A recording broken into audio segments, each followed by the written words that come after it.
আজকে চলে গিয়েছিলাম বাতু কেফে যেয়ে হচ্ছে কি দেখলাম অ্যান্ড সেই ব্লগটি থাকছে আজকের ব্লগ ভিডিওতে। আই হোপ আপনারা সবাই ভালো আছেন। আল্লাহর রহমতে আমিও আপনাদের দোয়ায় অনেক বেশি ভালো আছি। আজকে চলে গিয়েছিলাম বাতু কেফ নামে একটি জায়গায়। সেখানে গিয়ে যে দেখি যে সবুজে শ্যামলে ঘেরা বিশাল বড় বড় পাহাড়। এই পাহাড়টির উপরে একটি নাকি মন্দির আছে। এখান দিয়ে হচ্ছে এই যে সিঁড়ি চলে গিয়েছে, অনেকটাও উঁচুতে উঠতে হয়, সেজন্য আমি ওখানে আর গেলাম না। চলুন চারপাশটা ঘুরে ঘুরে দেখি অ্যান্ড আপনাদের সঙ্গে শেয়ার করি। এই জায়গাটিতে যেহেতু মন্দির অবস্থিত, এখানে অনেক বানর আছে, যে বানরগুলো হচ্ছে যারা পুজো করতে আসে এখানে তাদেরকে কলা দিলে হচ্ছে তারা অনেক আনন্দের সঙ্গে কলা খায় অ্যান্ড বাচ্চারা বানরগুলোর সাথে অনেকটাই এনজয় করে। আমি চারপাশটা জুড়ে হচ্ছে কলা খুঁজছিলাম কিন্তু আমি পেলাম না অ্যান্ড এর সাইডের সেকশনে হচ্ছে চলে গেলাম। এখানে গেলেই হচ্ছে সমস্ত পশু পাখি এগুলো দেখা যায়। এখানে ঢুকতে গেলে আলাদা করে টিকিট লাগে। আমরা ছিলাম হচ্ছে 3 জন, যেহেতু আমার সাথে আমার বেবিও ছিল, তো আমরা 5 রিঙ্গিত দিয়ে ঢুকে গেলাম। এখানে ফার্স্টে ঢুকতে ঢুকতে দেখি যে মুরগি, ময়ূর আরও অনেক পশু পাখি হচ্ছে এখানে তারা রেখেছে, সেগুলো ঘুরে ঘুরে দেখতে পারবো। তো আমি ময়ূরগুলো দেখছিলাম, এখানে অনেক টাইপের ময়ূর ছিল। ময়ূরগুলো ভীষণ সুন্দর ছিল, পাখনা ছড়িয়ে দাঁড়িয়ে দাঁড়িয়ে অনেক সুন্দর করে ডাকতেছিল। এই যে দেখতে পাচ্ছেন যে কাসিম, এই কাসিমগুলো আমি ফার্স্ট টাইম দেখলাম যে মাটিতে হাঁটতেছিল। কিছু খরগোশও ছিল এখানে অ্যান্ড দেখি এর পাশে হচ্ছে জোড়া হাতি। এখানে হয়তো বা হিন্দুদের কিছু পাঠশালা ছিল, যেটির মধ্যে আমি না ঢুকেই চলে গেলাম এর পাশের সাইডে। যে দেখি পাহাড় দিয়ে কত সুন্দর যে ঝর্ণা নামছে, দেখে তো আমার অনেকটাই ভালো লাগলো অ্যান্ড চারপাশটা ঘুরে ঘুরে দেখছিলাম। জায়গাটি অনেক ভীষণ সুন্দর ছিল অ্যান্ড দেখলাম যে এখান থেকে হচ্ছে নিচেও যাওয়া যায়। নিচের ভিউটা অনেক সুন্দর ছিল।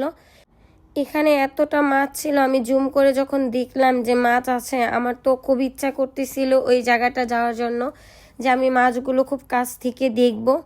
মাছগুলো হচ্ছে মনে হচ্ছে যে ওরা চাষ করছে। এখানে অনেক টাইপের মাছ ছিল, মাগুর মাছ আরও অনেক প্রজাতির এই দেশের। তো দেখার পর হচ্ছে যেহেতু ওখানে যাব, উপর সাইডটা একটু ঘুরে ঘুরে দেখে তারপর হচ্ছে ভাবছি যে ওখানে যাই। তো উপর সাইডে হচ্ছে একটি পাহাড়ের গুহার মধ্যে যেয়ে দেখি হচ্ছে এরকম সিংহ, অনেক সুন্দর সুন্দর তাদের ঐতিহ্য কিছু জিনিস এখানে বানিয়ে রেখেছে। ভিতরটাও অনেক সুন্দর ছিল অ্যান্ড এখানেও দেখি ছোট ছোট 2টি ব্রিজের নিচেই হচ্ছে মাছ চাষ করছিল তারা। মাছগুলো হচ্ছে দেখলাম এবং মাছের গাল দিয়ে হচ্ছে কিভাবে পানি পড়ছে দেখেন। তো ভিতরে আর ঢুকি নেই, আমার যেন একটু কেমন কেমন লাগছিল, যেহেতু এটা পাহাড়ের নিচে এইভাবে তারা কারিকার্য করে হচ্ছে তৈরি করেছে। তো এরপরেই হচ্ছে চলে গেলাম একটি সাইডে। সেখানে যেয়ে দেখি যে এখানে সবাই নাচ করতেছে এদেশের গানের সাথে সাথে তালে তালে। পিছে কিন্তু রিয়েল ঘাস ছিল অ্যান্ড এরপরেই হচ্ছে তারা হচ্ছে মালয়েশিয়ার কোনো এক গানে হচ্ছে তারা ড্যান্স করছিল। নাচগুলো দেখলাম, এখানে 4-5টা সবাই ভিডিও করছিল অ্যান্ড বসে বসে দেখছিল সবাই। আমিও দেখা শেষ করে এখানে কিছু বাচ্চাদের খেলার সেকশনও ছিল, এখানে আমার মেয়ে খেলতেছিল অ্যান্ড এরপরেই হচ্ছে আমি চলে গেলাম পাহাড়ের উঁচু উঁচু গাছগুলো ভিডিও করতে। এখানে হচ্ছে কিছু ছোট ছোট বানর এক গাছ থেকে আরেক গাছে লাফ দিচ্ছিল অ্যান্ড ফল পেড়ে খেচ্ছিল, দেখে তো আমার ভীষণ ভালো লাগলো। ফাইনালি চলে আসলাম সেই নিচু জায়গাটি যেখানে মাছ চাষ করা হচ্ছে। প্রচুর পরিমাণে মাছ ছিল এখানে। মাছগুলো কাছ থেকে দেখতে কি যে ভালো লাগছিল বলে বোঝাতে পারবো না।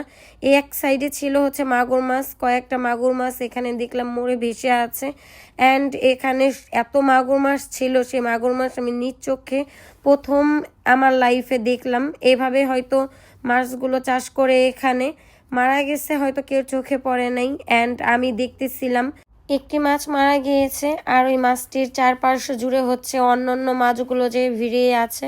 অবশেষে আমাদের ঘোরাফেরা শেষ হইলো। আজকের ব্লগটি এখানেই শেষ করছি। যদি কারো ভালো লেগে থাকে নেক্সট ব্লগে আমাদের সঙ্গে থাকবেন। লাইক, কমেন্ট, শেয়ার করে সবাইকে আল্লাহ হাফেজ।